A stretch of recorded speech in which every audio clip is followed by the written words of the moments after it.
3 years ago, I enrolled in a master's program, the first of its kind, the International Masters for Health Leadership at McGill University in Montreal. There were 18 of us, shown here with some of our professors, from all over the world, 2 of us from the United States. We came together to try to learn how to be better healthcare leaders, both at home, in our own professions and jobs, and on the world stage. Next slide. This is Parsival. Does anybody know who Parsival is? Yes. Parsival was a knight from the legend of the Holy Grail. He was a knight in the court of King Arthur. And they had a tradition at King Arthur's court, apparently. Before the knights would sit down for dinner, they had to first go out and have an adventure. Next slide.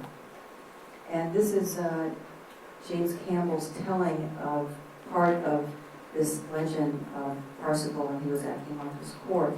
So each entered the forest at a point that he himself had chosen, where it was darkest and there was no path. Part of the learning from the IMHL was for each of us to create our own anchoring project.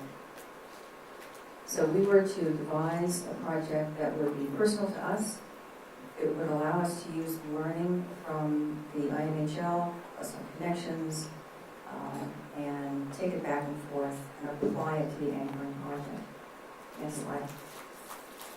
So I decided that what I wanted to do was to create an international breast service where I would be taking best practice information from the United States and sharing it with emerging countries. One of my colleagues at the IMHL, Salman Al-Sabah, surgeon and member of the Royal Family of Kuwait, he and I worked together to create a breast service for Kuwait. It was really very interesting.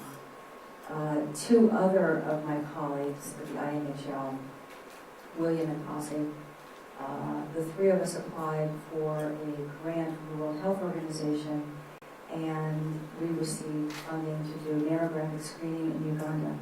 So, from my perspective, the International Breast Service was off to a good start. Okay. Keep that last slide in mind, because I want to talk to you for a moment about looking for one thing and finding something else. Just before I started medical school, I received a small amount of money. It was unexpected. And I took that money and I went to Italy. One of my friends, Cindy, said to me, when you're in Florence, you have to go see Botticelli's The Birth of Venus. So I said, fine, sure. Okay, so I get to Florence and it's at the Uffizi, and I find the Uffizi, and I get to the Uffizi. I don't want to see anything else. I'm going to see The Birth of Venus. I find The Birth of Venus and I'm like, it's okay. I wasn't impressed. Maybe there's something I don't understand. As I'm turning to leave, very determined, on to my next stop, I am stopped in my tracks by this painting that you saw, Leonardo da Vinci's The Annunciation. That was the second time in my life when I've been in a museum and have been stopped. So, I'm in Kuwait, and I'm with someone, and I discover that there's a very peculiar form of breast cancer in Kuwait. Very aggressive. It started right after Saddam Hussein invaded the country, and when he left, he set all the oil fields on fire. If you can imagine one of those overturned tankers on 287, that smoke, it was like that, only worse, for 9 months. After that, lung cancer, non-Hodgkin's lymphoma, thyroid cancer, and breast cancer began to grip the country. This form of breast cancer in Kuwait is very aggressive. It strikes young women in their 20s and it kills them. And I can remember asking someone, what is going on? Why are these women getting this very peculiar? Because when you look at it under the microscope, it's very strange. Why are they getting this breast cancer? As I was finishing up my master's program, I began to think, what would I do with this expertise and this education, all these connections? And the International Breast Service was still dear to my heart, but it wasn't quite it. And then all of a sudden, it occurred to me what I really wanted to do was to answer the question, the larger question, not just why the women in Kuwait are getting breast cancer, but why does anybody get breast cancer? Even the women who we know have the gene, the BRCA1 or 2 mutations, they don't all get breast cancer. Only 85% of them, if they live to 85, will get breast cancer. And we don't know who's going to get it and who's not going to get it. The rest of the women in the world, we don't know exactly why all of these women are getting breast cancer. So, the major foundations in the country and in the world, and the major research money is devoted to finding a cure for women with breast cancer. And I understand that. I fully support that. I wanted a cure for my mother. I've devoted my professional life to trying to cure women who have breast cancer.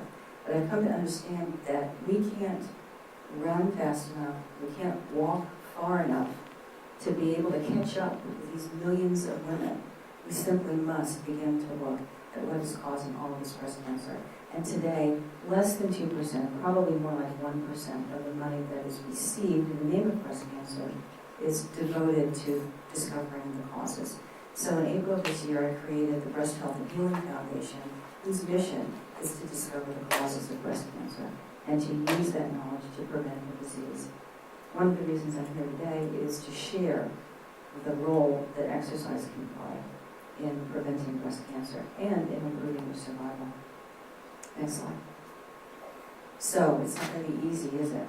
But, in fact, I was raised with missions that were not easy. I was a young girl when I heard President John Kennedy give the inaugural address in which he said that he had it as a goal for the country to put a man on the moon and bring him safely home by the end of the decade.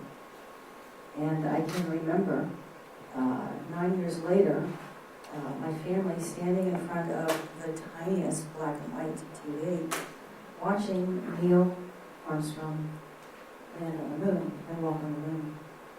So I have been raised up with the idea that you can do things which are difficult and which seem remote and even impossible. Next slide. This is Nancy Adler. She's a professor at McGill University.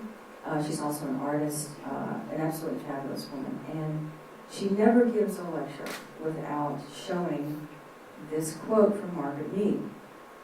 Never doubt that a small group of thoughtful, committed citizens can change the world. Indeed, it is the only thing that ever has. Next slide. So, this man looks like he knows where he's going, right? He has a goal in mind. It's not enough to just have a mission. You can't just say it's time for a change. You have to say what exactly you have in mind. So you have to have a goal. Next slide. So this is the goal for the foundation: to reduce the number of new cases of breast cancer by 50% within 5 years. I think that this is doable. It's a bit of a reach, but I actually think that this is doable. Next slide. So what are the take-home lessons today? Hopefully 2. Next slide. Exercise can prevent breast cancer. Next slide. Exercise can improve survival if you already have breast cancer. Next slide. This is why you should just do it. Next slide. And I hope you keep in mind that there's now a foundation that's been created, Breast Health and Healing Foundation, whose mission is to discover the causes of breast cancer. Just as Nike has the tagline, just do it. Next slide. And next slide. My tagline is ask why. Ask why. Thank you.